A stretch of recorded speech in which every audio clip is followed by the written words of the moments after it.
अभी 10 मिनट का ब्रेक लेके ही आई हूँ मैं, उसमें ये फटाफट मुझे अब वीडियो रिकॉर्ड करना है। तो पहला कमेंट है, if it's dependent on my experience if God exist and its definition it doesn't exist.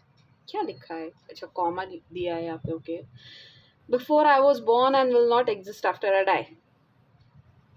हाँ, मतलब ये कहना चाह रहे हैं कि अगर मैं अपने एक्सपीरियंस के आधार पे भगवान को डिफाइन करती हूँ या इमेजिन करती हूँ, तो जब तक मेरा अस्तित्व है तब तक भगवान का अस्तित्व है मेंटली मेरे लिए, और जब ये शरीर ख़त्म हो जाएगा तो भगवान का कॉन्सेप्ट भी या डेफिनेशन भी ख़त्म हो जाएगा।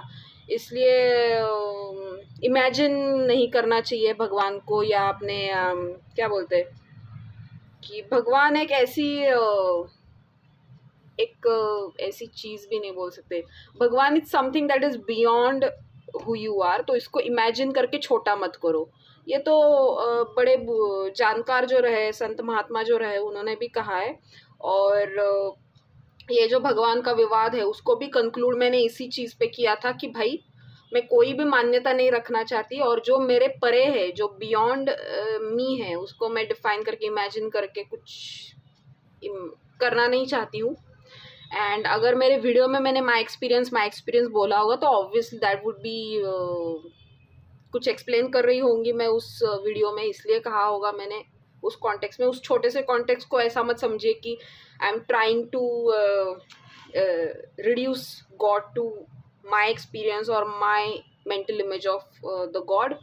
ऐसा तो मैं कर नहीं सकती।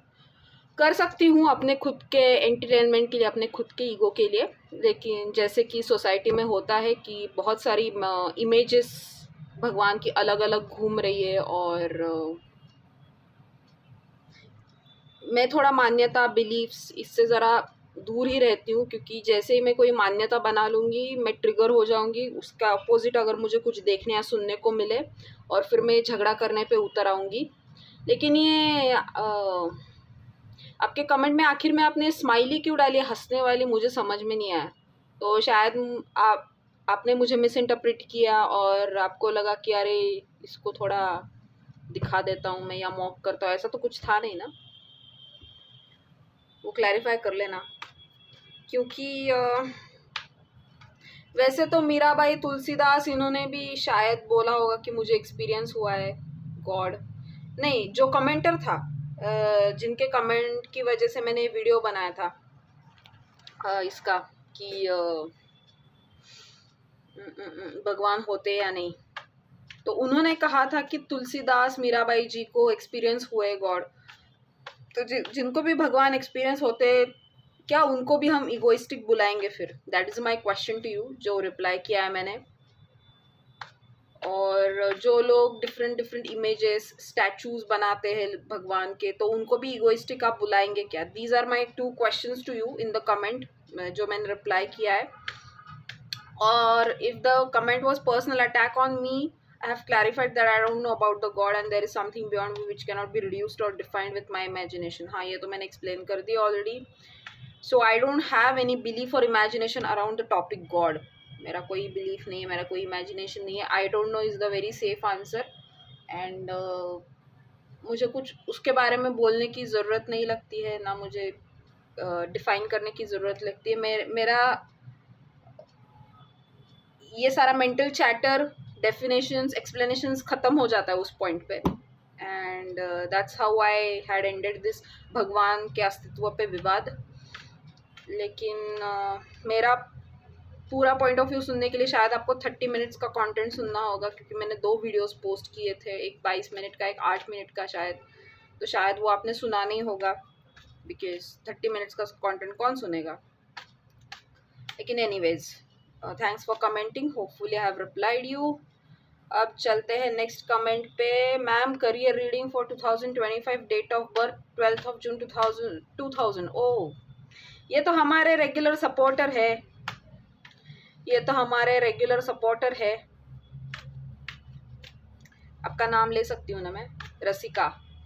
चलिए, वैसे भी आप पब्लिक डोमेन में कमेंट करते हो तो मैं नाम ही ले सकती हूँ। पता नहीं, मैं खुद को रिस्ट्रिक्ट कर देती हूँ नाम लेने से ओपनली।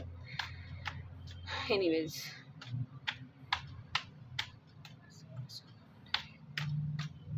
करियर रीडिंग बताइए टैरो।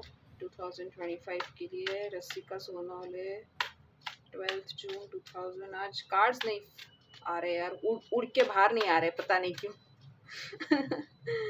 मेरी पकड़ कुछ ज़्यादा मजबूत हो गई शायद कार्ड्स पे। Tarot, please guide for career, Rasika के करियर के लिए गाइड करें 12 जून 2000। मुझे ही निकालने होंगे। चैरियट का कार्ड, हायरोफेंट का card, S of wands, okay, queen of cups, death का कार्ड। ओह, इंटरेस्टिंग। तो चैरियट का कार्ड मतलब जुलाई का टाइमलाइन है, हर्डल्स इन वर्क, लेकिन आपको सक्सेस फॉर श्योर अश्योर्ड मिलेगा जिस फील्ड में भी आप ट्राई कर रहे हो। और न्यू बिगिनिंग्स अगर हुई नहीं है अब तक तो अगले एक वीक में है।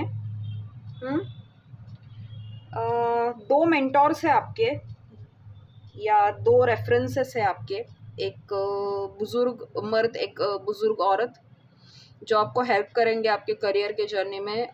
जॉब में रेफरल देना, गाइड करना, आपको मेंटरशिप देना, ये सारा मुझे दिख रहा है। एक वीक में है, मतलब जनवरी में ही, एक का आंकड़ा भी है, तो जनवरी में कुछ स्टार्ट हो जाना चाहिए। और ये 13 का आंकड़ा है ना, मतलब फरवरी, और ये मई, और ये जुलाई, ओके। और फरवरी तक आप शायद ये लेडी मेंटोर से मिलोगे। जुलाई तक आप सक्सेस देखोगे, लेकिन मई से जुलाई के बीच में मैं करियर ट्रांसफॉर्मेशन देख रही हूँ। शायद आप जिस फील्ड में जॉब करना स्टार्ट करोगे उसमें आप चेंज लेके आओगे कुछ 2025 में।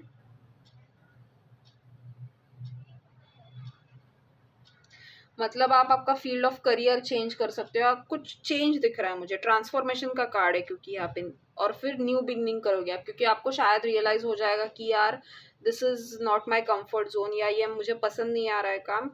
तो since it's beginning of my career, अभी मैं डिसीजन ले लेती हूँ and let me change right now. तो ओवरऑल ग्रोथ तो है 2025 में, लेकिन ये थोड़ा सा 2025 मुझे ट्रायल एंड एरर का भी समय दिख रहा है रसिका। तो बी रेडी फॉर दैट। उससे घबराइए मत, बिल्कुल भी घबराइए मत, this is good for you. थोड़े दिन हैंगमैन सिचुएशन आएगी, लेकिन अगले साल के अगस्त या सितंबर तक आपको क्लैरिटी आ चुकी होगी। कंफ्यूजन वाली सिचुएशन में ज़रूर आओगे आप after the month of July, लेकिन अगस्त सितंबर तक क्लैरिटी आपको अगले साल आ जाएगी कि आपको करियर किस में करना है, तो बिल्कुल चिंता करनी नहीं है। Okay, so this is my reading for you. और क्या कमेंट है भाई? It will lead us to woman objectification and also cause addiction. क्या बचा है और वुमेन ऑब्जेक्टिफिकेशन और एडिक्शन करने के लिए? जहाँ पे भी हम लोगों को लेबल लगाते हैं, ये मर्द है, ये औरत है, ये गे है, ये लेस्बियन है, हम ऑलरेडी उन लोगों में लिंग भेद करके, भेदभाव करके उनको ऑब्जेक्टिफाई कर ही रहे हैं वैसे भी। तो और क्या बचा अब ऑब्जेक्टिफिकेशन करने का? क्योंकि जैसे ही आप किसी पे कोई लेबल लगा देते हो ना मर्द औरत का, तो उसके साथ आप वो वाली सारी चीज़ें करोगे जो एक मर्द के साथ की जाती है या औरत के साथ की जाती है। मतलब इंसान को देखने का नज़रिया ही हमारा ये है कि भेदभाव पूर्ण है। और चलो देख के समझ में भी आ जाए कि शायद ये मर्द या औरत है, वो बहुत महत्वपूर्ण मुद्दा होना नहीं चाहिए हमारा, क्योंकि इंसान की हस्ती इम्पोर्टेंट है। इंसान के सोच विचार, उसकी जो लेवल ऑफ लाइफ है, जीने का जो तरीका है, वो इम्पोर्टेंट है। उसके जेंडर में घुस के उसके और जो निजी मसले होते हैं, तुम भगवान में बिलीव करते हो क्या, ये भी निजी मसला है। मतलब क्या है ये सवाल ही मतलब अननेसेसरी है। तुम्हारा धर्म कौन सा है, तुम्हारी जाति कौन सी है, तुम्हारा मैरिटल स्टेटस क्या है, तुम्हारी सैलरी क्या है, तुम्हारा वेट क्या है, तुम्हारा हाइट क्या है, तुम्हें क्या लेना देना है भाई, है ना? तुम्हारा किसी के साथ भी संबंध उसके विचारों से होता है, बातों से होता है, उसकी ऊंचाइयों से होता है जो उसने ज़िंदगी में हासिल की है।